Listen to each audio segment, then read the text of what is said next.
Kleptokrasi adalah suatu bentuk pemerintahan di mana para pemimpinnya yang dikenal sebagai kleptokrat menggunakan posisi politiknya kekuasaan untuk mendapatkan kekayaan pribadi dengan mencuri uang dan sumber daya berharga dari negara mereka pimpin. Kleptokrasi cenderung berkembang di negara-negara berkembang di mana masyarakat kekurangan sumber daya untuk mencegahnya. Kleptokrat menguras ekonomi negara yang mereka kuasai dengan menaikkan pajak produksi dan kemudian menggunakan penerimaan pajak, sewa dari sumber daya alam dan kontribusi bantuan luar negeri untuk meningkatkan kekayaan. Kleptokrat biasanya merancang jaringan pencucian uang untuk melindungi aset mereka yang dicuri dengan menyembunyikannya di bank asing. Ciri-ciri kleptokrasi: 1. Korupsi yang meluas. 2. Pengabaian hukum dan transparansi. 3. Penggunaan dana publik untuk kepentingan pribadi. 4. Ekonomi yang terpusat di tangan pejabat. 5. Manipulasi kekuasaan politik. Terima kasih.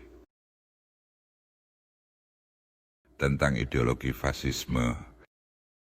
Ideologi fasisme adalah suatu sikap nasionalisme yang berlebihan dan merupakan suatu paham yang mengedepankan bangsa sendiri dan memandang rendah bangsa lain.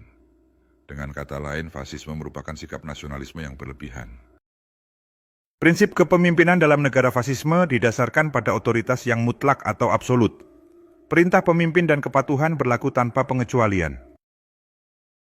Dalam fasisme, pengorganisasian masyarakat dan pemerintahan dilakukan secara totaliter oleh kediktatoran partai tunggal yang sangat nasionalis, rasialis, militeris, dan imperialis.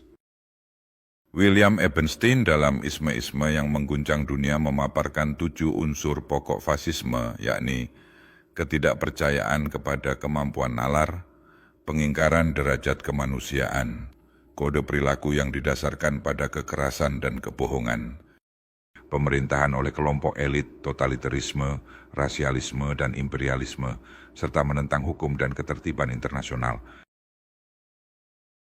Apa itu anarkisme? Anarkisme adalah sebuah filsafat politik dan gerakan yang skeptis terhadap segala bentuk justifikasi otoritas dan berusaha untuk menghapus institusi-institusi yang dianggap mempertahankan pemaksaan dan hierarki yang tidak perlu, biasanya termasuk pemerintahan negara-negara dan kapitalisme. Anarkisme menganjurkan penggantian negara dengan masyarakat tanpa negara atau bentuk-bentuk asosiasi bebas lainnya. Anarkisme adalah sebuah teori dan gerakan sosial dan politik yang mengklaim hak individu untuk memiliki kemandirian ekonomi, sosial, dan politik yang tidak terbatas, serta melawan segala bentuk dominasi terhadap orang lain. Anarkisme bertujuan untuk menghapus negara dan semua lembaga kekuasaannya, serta mengorganisir masyarakat melalui asosiasi sukarela individu-individu. Anarkisme menekankan pentingnya kebebasan individu dan otonomi dalam mengatur kehidupan mereka sendiri. Ciri-ciri anarkisme: menentang keberadaan negara dan pemerintahan. Anarkisme menentang keberadaan negara dan pemerintahan karena dianggap hanya memberikan tekanan dan penindasan kepada kehidupan warga masyarakat. Menentang organisasi beserta sistem hierarkisnya. Anarkisme menentang organisasi dan sistem hierarkisnya karena dianggap mempertahankan pemaksaan dan hierarki yang tidak perlu. Anarkisme menganjurkan pengorganisasian masyarakat melalui asosiasi sukarela individu-individu. Kepribadian seseorang dinilai lebih tinggi. Anarkisme menilai bahwa setiap individu memiliki hak untuk memiliki kemandirian ekonomi, sosial, dan politik yang tidak terbatas. Anarkisme menekankan pentingnya kebebasan individu, otonomi, dan kesetaraan dalam hubungan sosial dan politik. Tidak ada negara dan pemerintahan. Anarkisme menganjurkan masyarakat tanpa negara atau bentuk-bentuk asosiasi bebas lainnya. Anarkisme menekankan pentingnya kebebasan individu dan otonomi dalam mengatur kehidupan mereka sendiri. Individualisme tinggi. Anarkisme menekankan pentingnya kebebasan individu dan otonomi dalam mengatur kehidupan mereka sendiri.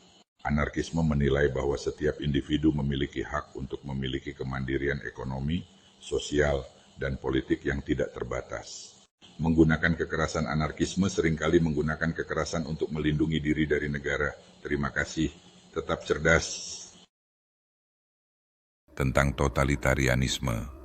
Dalam pengertian yang paling luas, totalitarianisme dicirikan oleh kekuasaan pusat yang kuat yang berupaya mengendalikan dan mengarahkan semua aspek kehidupan individu melalui pemaksaan dan penindasan. Negara totaliter mengejar beberapa tujuan khusus, seperti industrialisasi atau penaklukan, dengan mengesampingkan semua yang lain. Semua sumber daya diarahkan untuk mencapainya, terlepas dari biayanya. Apapun yang dapat memajukan tujuan tersebut didukung. Apapun yang dapat menggagalkan tujuan tersebut ditolak. Di bawah totaliter, lembaga dan organisasi sosial tradisional tidak disukai dan ditekan. Dengan demikian, struktur sosial melemah dan orang-orang menjadi lebih mudah diserap ke dalam satu gerakan yang bersatu. Kekerasan terorganisir berskala besar menjadi hal yang diperbolehkan dan terkadang diperlukan di bawah pemerintahan totaliter. Totalitarianisme adalah semuanya di dalam negara, tidak ada yang di luar negara, tidak ada yang melawan negara.